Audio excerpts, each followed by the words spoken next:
DeJohn and Dr. Jeremy Webster. We're talking about mood disorders.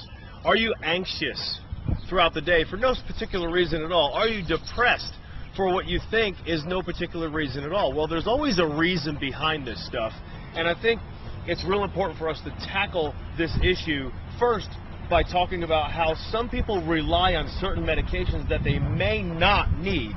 It's not for us to make that call, but listen or watch this video and share it with your practitioner, if you will. One of the things we want to talk about is depression.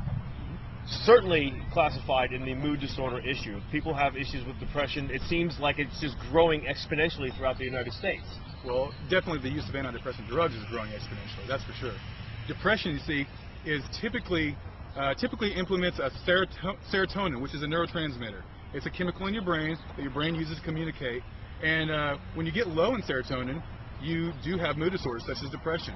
The other things that kind of go along with this is you will have a heightened sense of pain.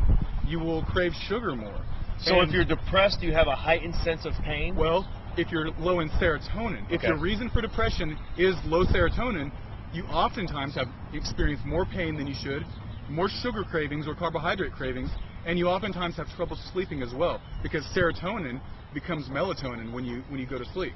So you won't be able to sleep deeply, you won't feel rested in the morning. Are most people who are depressed usually having issues with anxiety also, or are they usually separate? It's very common to have both together. The reason is this: not that not that the chemical cause is exactly the same, because usually we think of serotonin being the one that causes depression and dopamine being the one that causes anxiety. But the things that lead to depletion of these two nutrients, or these two chemicals, I should say, is usually the same. We need to have enough protein to make serotonin. We need to have enough protein to make dopamine. So if you're deficient in protein, it could lead to both. You need to have enough magnesium and iron to make both of these chemicals. If you're deficient in either of those things, it could lead to both.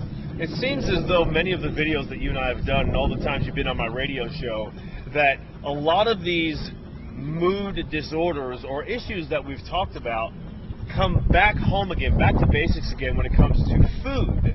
Exactly, because food and the plants and the animal products that we eat have all the building blocks to make serotonin and dopamine and melatonin and all these things to keep our brain functioning normally.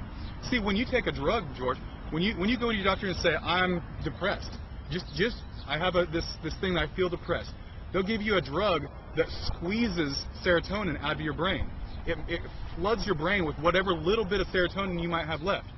But what if you only have a tiny bit? You squeeze it out, you get that real good rush, that good feeling, but then you don't have any serotonin left. These drugs actually deplete you of serotonin over time. My opinion is that sometimes these are necessary in extreme situations, although they don't seem to work very well in extreme situations. But what seems to work better is, why don't we just refill the tank? Why don't we give the nutrients that our body can use to make serotonin, so that we refill that serotonin tank? Oftentimes that's all it takes, and a person doesn't feel depressed anymore. Their pain goes down, their sugar cravings go down, and then they start to sleep better. And that's going to help everything. So not only is this video one that is designed to help you, the viewer, but it's also designed to help doctors who may be lacking on the nutrition home front, and hopefully they will watch this and say, okay, well, maybe I don't just give a prescription to someone because they say they have a particular certain set of symptoms. Let's look into it a little further. And that's what your hope is as a doctor. It absolutely is. Great. Dr. Jeremy Webster and George DeJohn for mood disorders.